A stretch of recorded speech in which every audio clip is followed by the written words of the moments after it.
từ 12 bang chịu đến từ cái. Xin chào quý nhà đầu tư đang đến với chương trình Max Talk Live, bản tin cập nhật thị trường trước mỗi phiên giao dịch và được thực hiện bởi công ty chứng khoán Mirae Asset Việt Nam. Thưa quý nhà đầu tư, thì chúng ta vừa khép lại một tháng 5 đầy cảm xúc trên thị trường chứng khoán và là tháng đầu tiên mà hệ thống KRX được vận hành, đưa ra những tín hiệu tích cực và thị trường đã chính thức vượt được ngưỡng 1.340 điểm với sự hân hoan của nhiều nhà đầu tư. Và bước sang tháng 6, tháng bản lề của quý 2 thì với nhiều kỳ vọng và với nhiều cơ hội đầu tư mới, thì bên cạnh đó cũng đang xen những thách thức trong tình hình kinh tế trong và ngoài nước. Thì như thường lệ thì bản tin Max Talk của chúng ta sẽ cùng đồng hành với quý nhà đầu tư để giúp quý nhà đầu tư đưa ra chiến lược đầu tư thật là hợp lý. Và trước khi đến với những nhận định quan trọng thì mời quý nhà đầu tư cùng điểm lại những tin tức đáng chú ý trong tuần qua.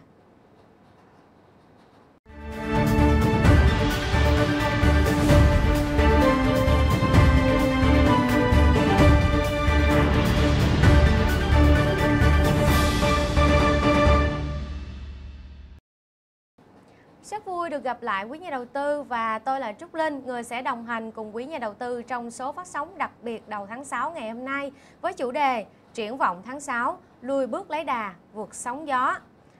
Và cùng đồng hành với Trúc Linh ngày hôm nay thì chúng ta cùng chào đón sự trở lại của anh Đồng Thanh Tuấn, là chuyên viên phân tích đến từ chứng khoán Mirae Asset Việt Nam ạ. Dạ, em chào anh Tuấn. Xin chào Trúc Linh, xin chào quý nhà đầu tư.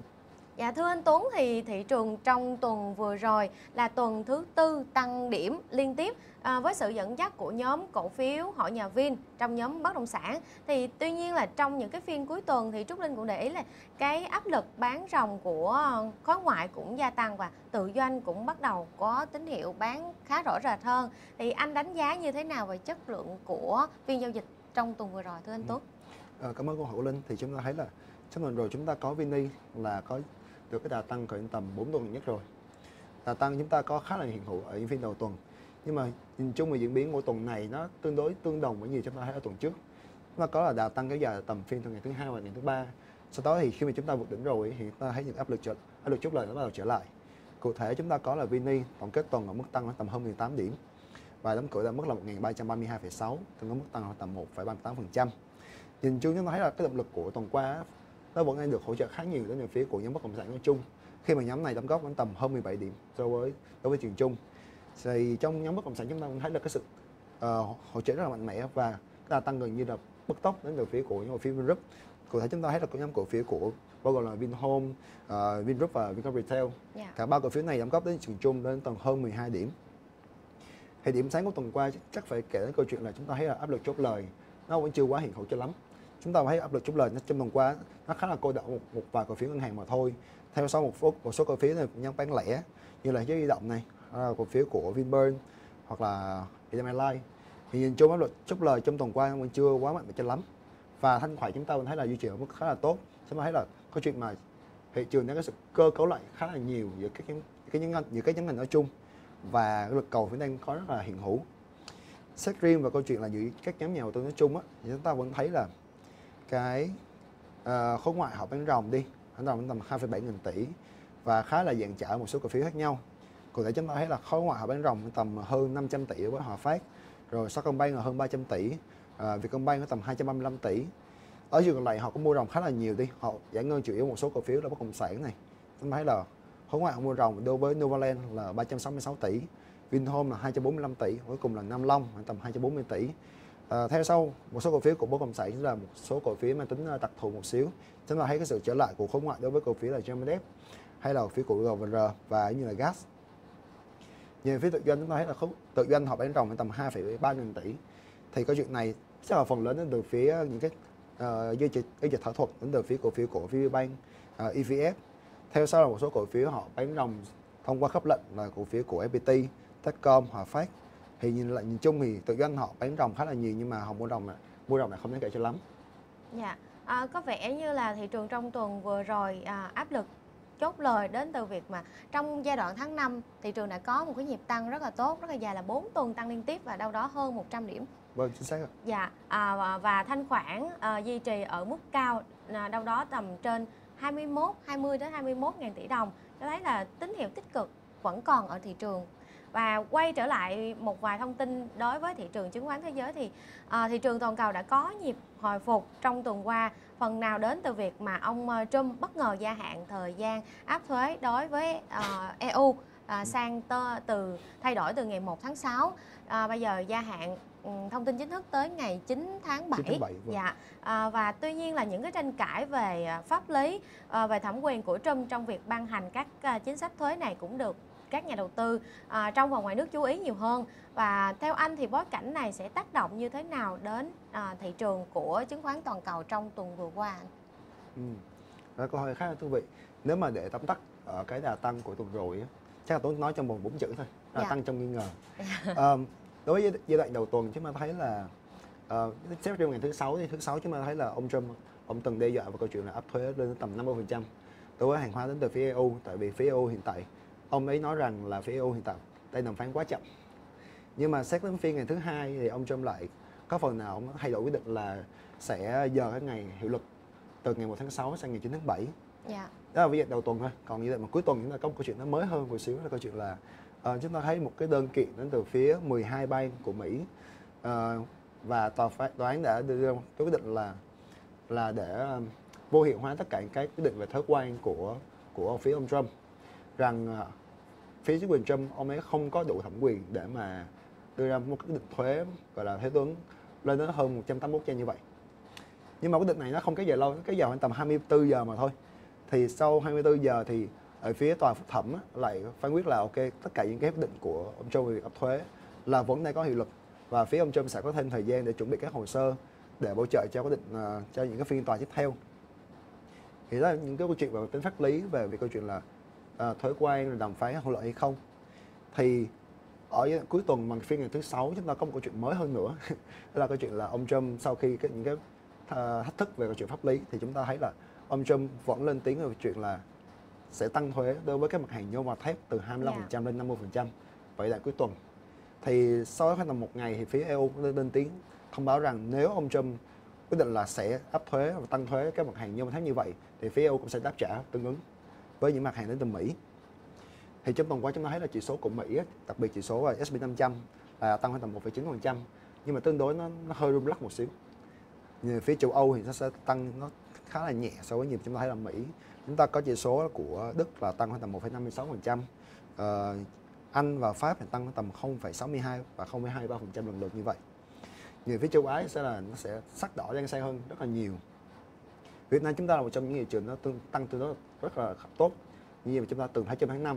Đặc biệt chúng ta so sánh về những câu chuyện trước tháng 4 và tháng 3 vừa rồi chúng ta thấy là Việt Nam là một trong những quốc gia nằm trong cái diện là có khả năng bị áp thuế nhiều nhất. Xét vào chuyện thuế quan, xét vào câu chuyện là thâm hụt thương mại với Mỹ. Nhưng trên thực tế thì chúng ta thấy là những cái câu chuyện về thuế quan trong tháng 4 và tháng 5 nó khá là đang xen đi, nhưng mà xét riêng về phía câu chuyện nội địa thôi, chúng ta thấy là nhà đầu tư trong nước đang có niềm tin khá là lớn đối với thị trường chung. Thì chúng ta thấy là xét về phía đà tăng của Vini 4 tuần liên tiếp rồi, và chúng ta gần như là xóa nhòa hết tất cả những cái rủi ro mà chúng ta từng thấy trong tháng 4. Nhưng mà riêng về câu chuyện của thị trường Trung Quốc này, thị trường Hàn Quốc này và Nhật Bản thì nó khá là đang xen với nhau. Đó là những cái thông tin cập nhật của anh Tuấn về diễn biến của thị trường thế giới. Và xoay quanh câu chuyện đó thì liên tục trong thời gian gần đây là có những cái phát biểu mà những cái thay đổi và những chính sách của Donald Trump đưa ra. Và thời gian gần đây cũng có một cái xuất hiện một cái cụm từ Trúc Linh cũng thấy là khá đặc biệt, đó là Trump always children south. Thì nó dần trở thành một cái chiến lược giao dịch rất là quan trọng trong thời gian gần đây. Thì với việc mà gia hạn thời điểm áp thuế là cũng như là một số thông tin đồn đoán về khả năng là Việt Nam có thể được miễn thuế, thì anh đánh giá như cái luận điểm này như thế nào? Là đây là cái giai đoạn lần thứ 3 mà Việt Nam sang đàm phán với Mỹ, nó có tích cực gì theo anh không anh? Ok. Thì đúng là trong tuần qua chúng ta có cái cụm từ nó tương đối là nó hài hước đi. Chúng ta có cụm từ tên là taco. Taco là một cái món ăn của Mexico. Thì Trump always chicken out, thì câu chuyện là mọi người đùa về câu chuyện là những cái thông báo của Trump, của ông Trump về câu chuyện là áp thuế thì có khả năng rất cao là ông ấy sẽ quay xe trong những ngày tiếp theo hoặc trong những tháng tiếp theo. Chúng ta gần như chúng ta chỉ còn hơn 30 ngày mà thôi trong cái đoạn đàm phán. để mà trong cái đoạn mà tạm hoãn thuế đối ứng 90 ngày, chúng ta còn hơn 30 ngày mà thôi. Thì câu chuyện riêng trong tuần rồi bởi hai thông tin là câu chuyện là áp thuế với EU, xong rồi lại dời, xong rồi lại bị tòa phán quyết là vô hiệu về thuế quan, xong rồi lại phúc thẩm cái thứ. Thì những câu chuyện này làm cho giới đầu tư nói chung trên toàn cầu họ bắt đầu họ quen đi, họ thích ứng với những cái biến động khó lường đến từ phía của chính quyền Trump. Riêng câu chuyện của chứng khoán thì chúng ta thấy là Bitcoin bây giờ đang tăng vượt đỉnh rồi, đỉnh lịch sử rồi, hơn 110.000, tôi nhớ không lầm như vậy. Rồi vàng cũng đang tăng trở lại, lãi suất trái phiếu của Mỹ thì vẫn chưa giảm, chứng khoán vẫn đang tăng đỉnh. Chúng ta vẫn chưa thấy những cái rủi ro nó quá lớn riêng ở thời điểm hiện tại. Thì cái thị trường đang cần hiện tại là chúng ta thấy là họ vẫn mua vào, nhưng mà họ sẽ mua vào đến mức là ok bây giờ chưa có rủi ro, ý là rủi ro vẫn chưa tới thì họ cứ mua thôi. Còn mà rủi ro tới hoặc là không bao giờ tới thì đó là chuyện khác, sẽ phải tính sau. Riêng vào câu chuyện Việt Nam, chúng ta thấy là đầu tháng 6 là cái đợt mà chúng ta sẽ bắt đầu các phiên đàm phán tuần thứ 3 chính thức với Mỹ. Thì chúng ta thấy là hiện tại đang có những cái tin đồn về câu chuyện là Việt Nam có thể được miễn thuế. Thì Tuấn có đọc về tôi đó trong một vài cái hội nhóm trong tuần qua, có câu chuyện là Việt Nam mình được miễn thuế với những cái mặt hàng và những cái món hàng mà nếu được gia công hoàn toàn ở Việt Nam. Một là miễn thuế, hai là áp dụng cái mức thuế trước đấy, trước khi mà chúng ta có thể đối ứng. Thì xét về góc nhìn của Tuấn thì Tuấn sẽ không đọc quá nhiều tin về những cái tin đồn. Thì cái mà chúng ta có thể là định lượng được, tính toán được hoặc là phân tích được là những cái mà thông tin đã được công bố chính thức rồi. Thì đối với những thông tin hiện tại chúng ta thấy là quyết định về thuế của Trump thì chúng ta không tính được, tại vì cái tính cách của ông Trump thì khá là đấy, và đó là phong cách điều hành của ông. Thì chúng ta sẽ không phân tích được. Cái chúng ta tính được là câu chuyện là Việt Nam mình vẫn đang có rất nhiều loại thuế về mặt đàm phán, chúng ta giữ vai trò trung lập nhiều hơn. Và cái mà Tuấn kỳ vọng được là những cái kết quả được công bố có thể là sẽ vào tầm cuối tuần này, chúng ta sẽ có những thông báo chính thức về câu chuyện đàm phán, nhưng mà chắc là phải cần chờ và theo dõi.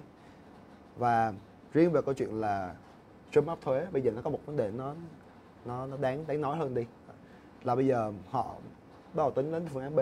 Phương án B là sao? Phương án B là câu chuyện là nếu bây giờ cho dù là ông Trump, ông đấy không được quyền là tính thuế đi, là bây giờ quyết định mà áp thuế sẽ phải cần là kiểu làm dự luật các thứ, xong là trình lên Hạ viện rồi thông qua đến Thượng viện các thứ. Thì bên phía Trump vẫn có những phương án khác, và hai yếu tố đầu tiên, thứ nhất là ông Trump đã dùng một cái dự luật đến từ dự luật về thương mại năm 1974, bao gồm là việc là Trump có thể áp thuế lên đến tầm 15% trong vòng 150 ngày, nhằm gọi là đưa ra những cái nhằm đánh giá về những cái thâm hụt về thương mại này, mất cân đối về thương mại nói chung đối với Mỹ, và điều này sẽ làm gia tăng thời gian cho với Trump để mà tham gia đàm phán những bước tiếp theo. Yếu tố thứ hai hoặc là cái bước tiếp theo đối với Trump sẽ là câu chuyện là vẫn sẽ tiếp tục đi qua những cái giai đoạn mà chúng ta từng thấy ở giai đoạn 2018 thương chiến lần 1, là bước qua rất nhiều bước về câu chuyện là làm dự luật rồi trình qua Hạ viện đến Thượng viện, và cùng là Trump ký kết vào cái số lần cuối cùng. Thì đối với giai đoạn hiện tại thì chúng ta thấy được là phía Đảng Cộng Hòa họ có khá nhiều cái quyền lực trong việc là bỏ phiếu từ phía Hạ viện đến Thượng viện. Thì đây là điều mà ông Trump có thể khả năng cao sẽ làm được. Thì đây là những cái yếu tố mà chúng ta cần phải theo dõi thôi, và hiện tại cũng chưa có gì mà chắc chắn cả. Đó là những cái thông tin mà liên quan tới việc Trump và thông tin về việc là cuộc họp chính thức lần thứ 3 sắp tới của Việt Nam và Mỹ. Thì quay trở lại với thị trường VN Index mà nhà đầu tư rất là quan tâm và chú ý, thì thị trường trong tuần vừa rồi cũng đã chinh phục được cái kháng cự quan trọng. Đây là cái mốc kháng cự tâm lý 1.340 điểm, và cho thấy là, nhưng mà sau cuối tuần thì có một vài cái tín hiệu về điều chỉnh kỹ thuật và áp lực bán từ khối ngoại cũng như là tự doanh. Thì anh đánh giá như thế nào về triển vọng giao dịch của tuần này và triển vọng sắp tới luôn? Tôi nghĩ là câu chuyện về những cái rủi ro điều chỉnh về trung và dài hạn thì tôi nghĩ là vẫn chưa có đâu, nó hoàn toàn chưa hiện hữu. Áp lực mà chốt lời ở tầm 3 phiên gần nhất nó là một phần nó mang tính chu kỳ, là cuối tháng nó có là tăng kéo dài quá lâu rồi, 4 tuần gần nhất. Thì những cái phiên điều chỉnh tầm 2-3 phiên là chuyện mà chúng ta sẽ phải thường thấy thôi. Đó là một câu chuyện về kỹ thuật thị trường. Còn yếu tố về nền tảng, về nội tại doanh nghiệp này, hay là về câu chuyện về vĩ mô nói chung thì tất cả những yếu tố ngoài kia có thể là mình vẫn nói là nó đang khá là bất định đi, nhưng mà cái bất định này nó vẫn nằm trong những cái vùng tương đối là trung lập. Trung lập ở đây chúng ta có yếu tố về nội địa, nó cân bằng với những cái biến động về phía của thế giới. Thì để mình nói thêm riêng về câu chuyện của tuần này thôi á, thì chắc tôi nói luôn về câu chuyện của tháng 6. Tháng 6 chúng ta có là cái đà tăng của tháng 5 rất tốt rồi, hoàn toàn xóa nhòa được những cái gì mà chúng ta từng lo ngại vào tháng 4. Với mức tăng ở hơn khoảng tầm 106 điểm, nhất là vậy, mức tăng khoảng tầm 8,7% so với lại tháng 4. Thì câu chuyện trong ngắn hạn á, thì chúng ta sẽ kỳ vọng được một số vùng hỗ trợ ngắn hạn thôi, khoảng tầm 1.310 điểm, 1.320 điểm là vùng sớm nhất nó sẽ kỳ vọng được đến như trong tuần này. Tuy nhiên xét về câu chuyện là yếu tố nội tại này, rồi cái yếu tố về dòng tiền nói chung, thì sẽ có những câu chuyện chúng ta phải cân nhắc thêm. Đó là câu chuyện là đối với đà tăng của tháng 5 và tháng 4 á, chúng ta thấy là chủ yếu là đến từ cái đà tăng rất là mạnh và như là bứt tốc đến từ cổ phiếu của nhóm Vingroup. Thì chúng ta không nói về câu chuyện là nội tại doanh nghiệp, chúng ta nói về câu chuyện riêng về dòng tiền thôi. Thì đối với những cổ phiếu nó là tăng khoảng tầm hơn 100% trong vòng 1 đến 2 tháng, thì để tiếp tục những cái đà tăng mà gọi là dài hạn hơn về mặt tương lai, tầm 3 tháng, 6 tháng nữa, thì tôi nghĩ khả năng cao sẽ có những cái đợt mà nó mang tính gọi là tái tích lũy. Tức là những cái đợt giá thị trường bắt đầu đi ngang, thì chúng ta đánh giá lại câu chuyện là ok, cái đà tăng hiện tại nó được phản ứng hết về những cái chuyện tương lai chưa. Thì cái triển vọng của Vingroup thì tôi nghĩ là câu chuyện nó sẽ dài hơi hơn một xíu.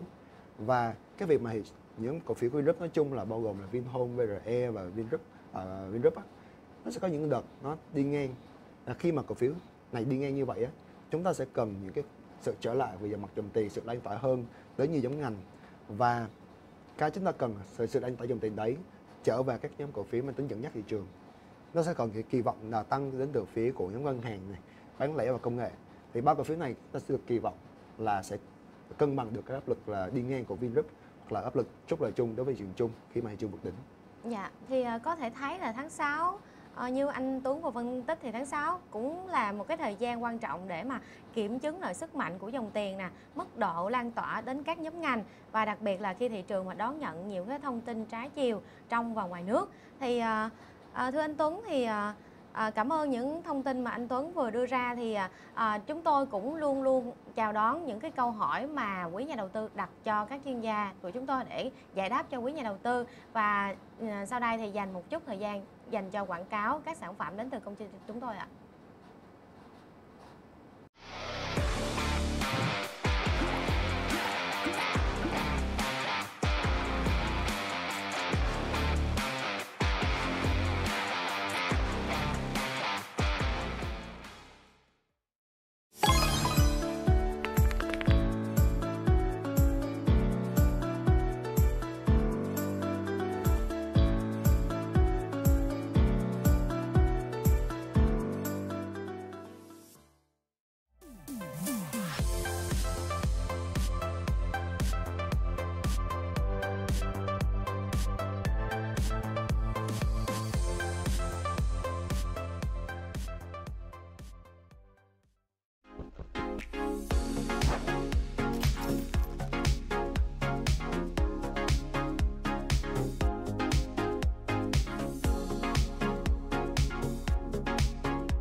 Chào mừng quý nhà đầu tư đã quay lại với chương trình của chúng tôi. Thì trong thời gian vừa qua thì Trúc Linh cũng nhận được một vài câu hỏi đến từ quý khán giả. Thì sau đây thì chắc nhờ anh Thanh Tuấn sẽ giải đáp cho quý nhà đầu tư.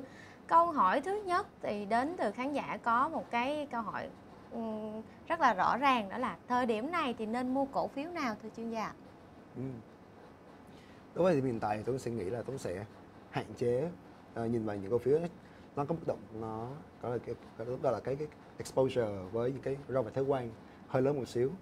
Một số cổ phiếu chúng ta cân nhắc được, chúng ta sẽ phải gọi là thận trọng theo dõi đi, là những cổ phiếu của nhóm bất động sản khu công nghiệp, những cổ phiếu về thủy sản, gỗ, may mặc nói chung. Mặc dù những câu chuyện về thuế quan chúng ta vẫn thấy là có những cái tín hiệu rất tích cực rồi, nhưng mà xét về mặt ảnh hưởng nói chung á, nhất là về mặt tâm lý này, thứ hai là mặt là đàm phán nói chung là chúng ta vẫn chưa có kết quả này, thì tôi nghĩ là sẽ phải thận trọng theo dõi về câu chuyện là cái phản ứng của phía nghiệp thì như thế nào về thuế quan, và thứ hai là phản ứng của dòng tiền như thế nào với những cái cổ phiếu này. Bên cạnh đó thì chúng ta sẽ phải nhìn lại những cái cổ phiếu mà chúng ta sẽ được hưởng lợi từ những cái động lực tăng trưởng nói chung đến từ phía nội địa. Thì nó vẫn quay lại câu chuyện về nội địa, chúng ta vẫn có những cái động lực tăng trưởng chính trong năm 2025 đến từ phía của thị trường ứng dụng này, đầu tư công này. Thì xét riêng về hai yếu tố này, bên cạnh đó nó còn câu chuyện là tăng trưởng về mặt tiêu dùng nữa. Thì xét riêng về ba yếu tố này, chúng ta có một câu chuyện đầu tiên là ngành ngân hàng, thứ hai là ngành về cái nhóm ngành nguyên vật liệu nói chung, bất động sản này, rồi thứ tư sẽ là câu chuyện bán lẻ. Thì xét về từng nhóm ngành, chúng ta sẽ từng cái cổ phiếu riêng và từng cái câu chuyện riêng. Thì nhìn rõ hơn, chúng ta thấy là tăng trưởng ứng dụng đi, chúng ta có mức nợ xấu chúng ta vẫn đang cần phải xử lý thêm, nhưng mà chúng ta có một cái thông tư mới khá là hay, sẽ có những cái sự sửa đổi về thông tư 42 về câu chuyện là cấp quyền thêm cho phía ngân hàng trong việc là xử lý nợ xấu. Thì nếu mà xử lý được câu chuyện này, chúng ta có được có tính lỏng hơn về phía cân đối của ngân hàng, họ có thêm dư địa, họ có thêm những cái khả năng quyền hạn để mà xử lý nợ xấu, thì cái chuyện mà tăng trưởng tín dụng sẽ ổn định hơn và nó bền vững hơn trong giai mặt dài hạn. Riêng về câu chuyện của bất động sản thì chúng ta thấy là nhóm bất động sản hiện tại đang nằm ở vùng khá là tốt, đang chờ phục hồi. Thì xét về câu chuyện chung, nếu mà chúng ta phát triển được câu chuyện về đầu tư công và tư tín dụng, hành động tiêu dùng về sau sẽ được tốt hơn ấy, thì câu chuyện bất động sản trở lại về sự kiện sớm muộn thôi. Riêng về bán lẻ thì chúng ta cũng thấy những cổ phiếu đồng hành như là Thế Giới Di Động và Masan vẫn đang rất tích cực trong câu chuyện là mở rộng cái chuỗi bán hàng của họ. Thì xét về chuyện là tăng trưởng trong 2025 á, là yếu tố mà chúng ta còn phải hiểu thêm. Đó là những cái nhóm ngành và cổ phiếu mà anh Tuấn vừa đưa ra, thì quý nhà đầu tư còn nên xem xét là nếu mà chọn vào cổ phiếu thì dựa vào câu chuyện của doanh nghiệp nè, dựa vào sức mạnh về tài chính, sức mạnh về dòng tiền của họ như thế nào để đánh giá được là cái thời điểm để tham gia đầu tư vào cổ phiếu. Còn tùy thuộc vào cái gu đầu tư của khách hàng là ngắn hạn, trung hạn hay là cầm dài hạn nữa.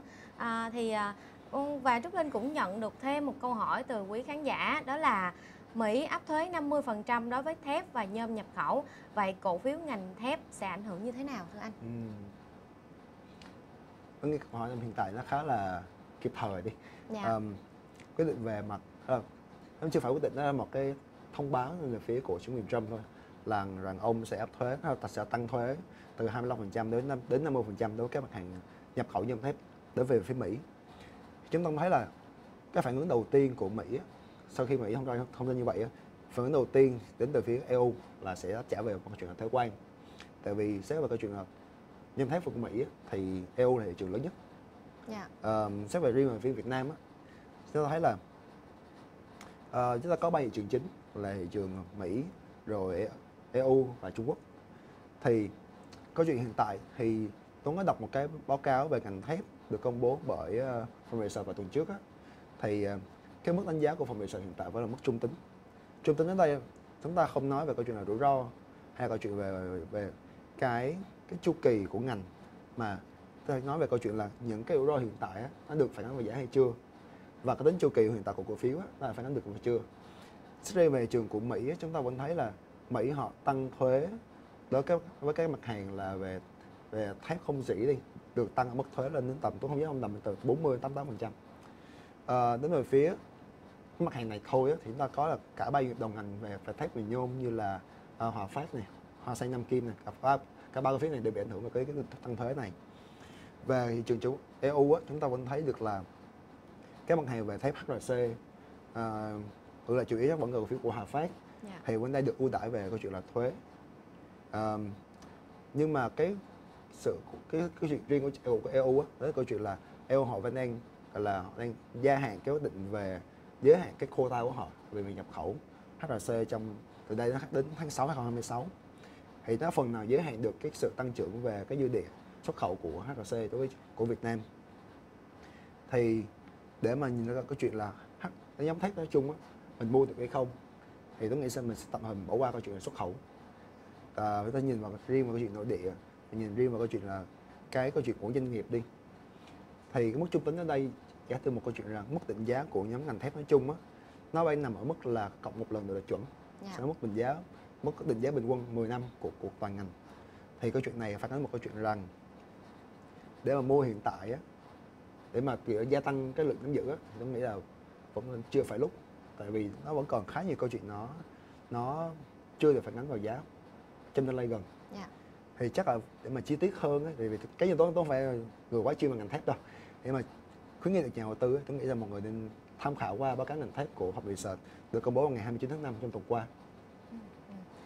Quý nhà đầu tư có thể lên fanpage của chúng tôi, trên đó có cập nhật các báo cáo và triển vọng của cổ phiếu cũng như là ngành để giúp quý nhà đầu tư là có thêm thông tin về chi tiết hơn trong cái chiến lược đầu tư của mình. Và trong tuần này thì có một cái thông tin kinh tế quan trọng sẽ được công bố, thì Trúc Linh cũng cập nhật cho quý nhà đầu tư là ngày 2 tháng 6 sẽ là công bố chỉ số PMI. Ngày 6 tháng 6 là tỷ lệ thất nghiệp Mỹ và các số liệu kinh tế của Việt Nam.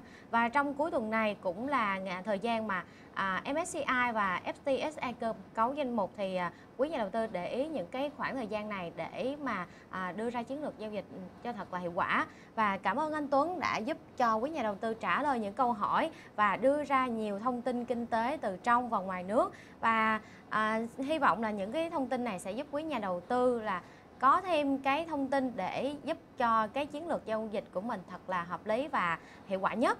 Và đến đây thì thời lượng của chương trình Max Talk cũng đã hết. Hẹn gặp lại quý nhà đầu tư vào các số phát sóng tiếp theo. Rất cảm ơn sự quan tâm và theo dõi của quý nhà đầu tư. Đừng quên bấm đăng ký kênh và mở chuông thông báo để nhận được những thông báo mới nhất từ chúng tôi. Còn bây giờ thì Trúc Linh và anh Thanh Tuấn xin chào và hẹn gặp lại ở các số tiếp theo ạ.